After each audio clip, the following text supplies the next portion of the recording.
Cześć, witam Was bardzo serdecznie. Tym razem sięgam po książkę Dżuma, napisaną przez Alberta Camus. Zapraszam.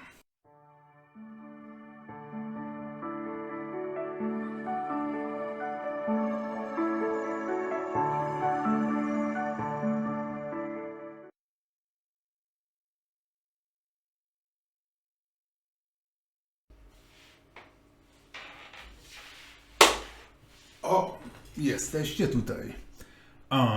Szybka przerwa i zaraz sobie wróćcie do wideo. To wideo jest sponsorowane głównie przeze mnie i przez moją pracę etatową, czyli zasadniczo chodzi tu o programowanie. Jestem programistą sklepów i stron internetowych z doświadczeniem od 2016 roku, więc zasadniczo jestem w stanie zrobić wszystko, jeśli chodzi o strony i sklepy oczywiście. No i adres mojej strony, na której możecie się ze mną skontaktować, jeśli chcielibyście mieć jakąś stronę lub sklep w promocyjnej cenie, bo wystarczy, że podacie gdzieś tam w temacie wiadomości skrajnie skończony, czy w inny sposób to zasygnalizujecie, to ten adres pojawi się gdzieś tutaj w tym segmencie wideo. Adres to codeme.eu, a jeśli potrzebowalibyście czegoś dużo większego, co stworzyliby dla Was profesjonaliści w Reakcie, w Gatsbym, w Next.jsie, to również takich ludzi znam i gorąco zachęcam do kontaktu ze mną. Myślę, że będę w stanie przekazać informacje o Was. No i to wszystko. Dzięki i zapraszam do oglądania dalej.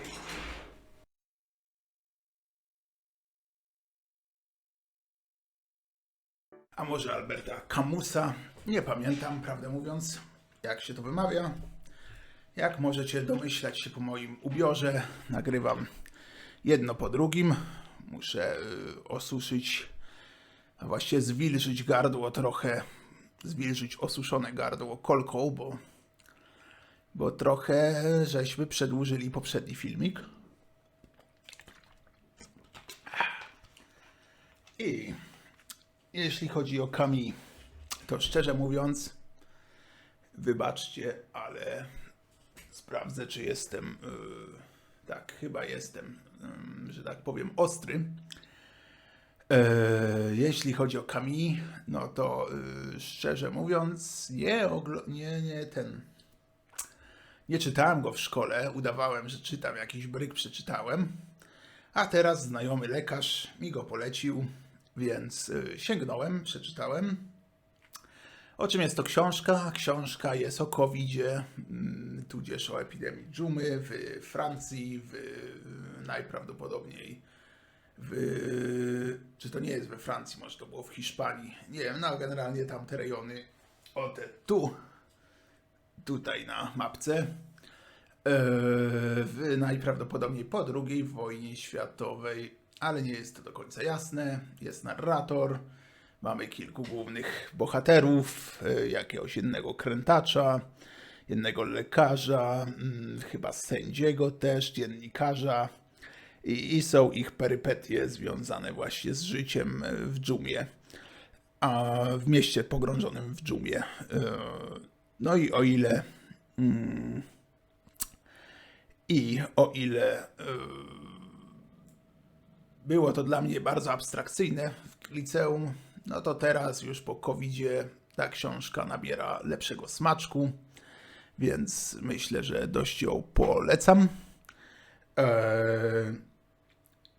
I co? No i oczywiście, tak jak mówiłem tydzień temu, a dla mnie to jest dosłownie chwila wcześniej, mam bardzo oczywiście, czytam komentarze, mimo że mamy moderację, bardzo zwracam uwagę na to, że mój sposób wypowiedzi jest do poprawy, no ale tak jak mówiłem i tam, musicie dać mi z pół roku, bo na ten moment mam chyba filmy nagrane do końca czerwca. Ja będę już wtedy po szkoleniu i najprawdopodobniej będę dużo lepiej się wypowiadał.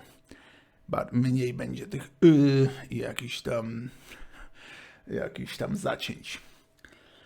I to tyle. Mam 4 cytaty, więc już je podaję. Pierwsze. Przed wiekiem pewien autor świecki mniemał, że odkrył tajemnicę Kościoła, twierdząc, że nie ma czyśćca. Rozumiał przez to, że nie ma półśrodków. Jest tylko raj i piekło i można być jedynie zbawionym lub potępionym wedle tego, co się wybrało. Zdaniem Padelu jest to herezja, która mogła się zrodzić tylko w duszy niedowiarka. Jest bowiem czyściec. A zdarzały się bez wątpienia okresy, kiedy nie można było o grzechu powszednim. Nie można było się tego czyśćca spodziewać, okresy, kiedy nie można było mówić o grzechu powszednim. Wszelki grzech był śmiertelny, wszelka obojętność zbrodnicza. Było wszystko albo nic. Trochę niczym na wojnie teraz na Ukrainie. Albo jesteś za Ukraińcami, albo jesteś Ruską onucą. Wiem na pewno, tak, wiem wszystko o życiu, tak jak pan widzi, że każdy nosi w sobie dżumę. Nikt bowiem nie wie, nikt na świecie nie jest od niej wolny. Nikt na świecie nie jest od niej wolny i trzeba czuwać nad sobą nieustannie, żeby w chwili roztargnienia nie tchnąć dżumy w twarz drugiego człowieka i żeby go nie zakazić. Mikrop jest czymś naturalnym.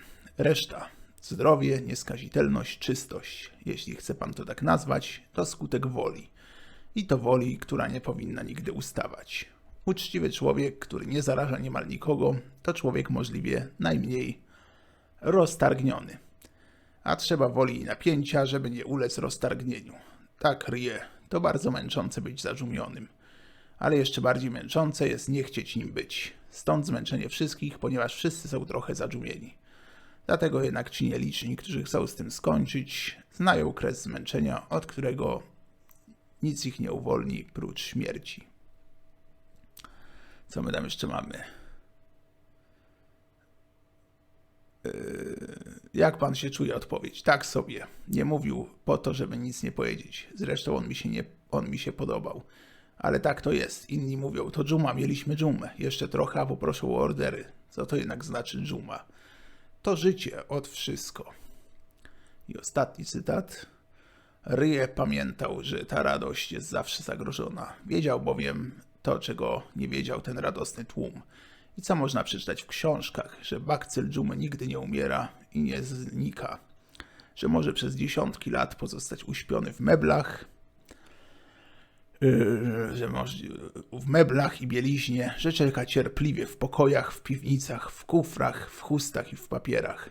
I że nadejdzie być może dzień, kiedy na nieszczęście ludzi i dla nich nauki dżumy, Kiedy na nieszczęście dla ludzi i dla ich nauki dżuma obudzi swe szczury i pośle je, by umierały w szczęśliwym mieście. No, tam pierwsze 2 cytaty, myślę, były całkiem fajne i interesujące. No, ten drugi był o tym właśnie, że zasadniczo dżuma to jest jednak coś metaforycznego i chodzi o to, żeby być takim, żeby być spójnym, jak tam Peterson mówi, właśnie, żeby get your act together, posprzątać łóżko, posprzątać pokój. Innym słowy, no, żeby po prostu wziąć się za siebie, no bo pewnie dla wielu facetów odpowiedzialność jest czymś kuszącym i najpewniej dlatego pan doktor Peterson ma te miliony, jeśli nie dziesiątki tysięcy albo miliony tych wyznawców, powiedzmy. Chociaż ja tam tej najnowszej książki nie czytałem, więc nie wiem, czy ona jest skokiem na kasę, czy nie. I co tam? No i ten pierwszy cytat był fajny, właśnie a propos jakichś tam domorosłych ateistów, którzy opowiadają historię o tym, że Boga nie ma. No po prostu przyznam, no bo ja mam wykształcenie filozoficzne to przyznam, że troszkę mnie zawsze bawili domorośli filozofowie, czyli przez kogoś takiego mam na myśli kogoś, kto ma tam swoje jakieś przemyślenia i myśli, że jego myśli są, że tak powiem, cokolwiek. Znaczy, na pewno są coś warte, ale że są nowatorskie, innowacyjne i najczęściej poprzez, że tak powiem, niefalsyfikowalność i to, że nie jest to częsty temat rozmów. Młodzi ludzie mają myśli, że ich myśli na temat religii, ateizmu czy cokolwiek, czy etyki są jakimiś tam bardzo innowacyjnymi myślami i że po prostu, że oni na coś tu wpadli, fajnie sobie przemyśleli. No a tymczasem odpowiedź jest zwykle, znaczy ja w takie dyskusje przyznam nie wchodzę, no bo odpowiedź jest zawsze jedna, że przeczytaj jakąś książkę, że jest 99% szans, że wszystkie twoje argumenty i twoje rzekomo świeże myśli zostały już pomyślane dziesiątki razy i zostały tam wyjaśnione przez teologów, apologetów, czy tam zostały podniesione przez ateistów tam setki razy na dużo bardziej wysublimowane sposoby. W związku z tym zwykle po prostu nie wchodzę w te dyskusje, no bo a sam też nie czuję, żebym miał jakieś tam bardzo mocne argumenty i żeby to był jakiś mój ulubiony temat dyskusji, bo myślę, że jest to dość prywatna sprawa. Ale no po prostu bawi mnie ta ignorancja, która często wiąże się z tym, że ludzie po prostu ostatnie co czytali to vademecum przed maturą albo jakieś książeczki na studia. I to chyba wszystko. W związku z tym Joomie daje 8 na 10. Nie była jakiegoś super efektu wow, ale jak już możecie zauważyć, moje oceny raczej są od 6 do 10 najczęściej, bo jak jakaś książka jest kiepska, to po prostu jej nie czytam. Po prostu przerywam, wrzucam na lubimy czytać, że jest kiepska i daję znać, w jakim procencie książki ją przerwałem. I to wszystko. Dzięki. Do zobaczenia za tydzień i zapraszam na postscriptum. Cześć.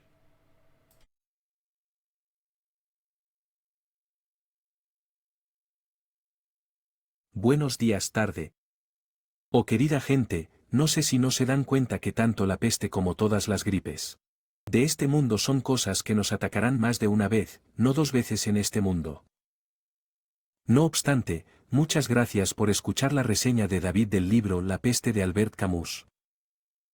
Mi cita favorita es: pregunta, ¿qué hacer para no perder el tiempo? Respuesta, experimentarlo en toda su amplitud.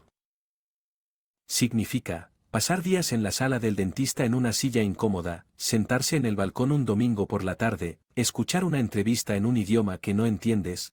Elige las rutas de tren más largas e incómodas, por supuesto, ve de pie. Haz cola en la ventanilla de venta de entradas de teatro y no compres entrada, etcétera, etcétera. Los animo a suscribirse, darle me gusta y compartir. ¿Te veo la próxima semana? Adiós.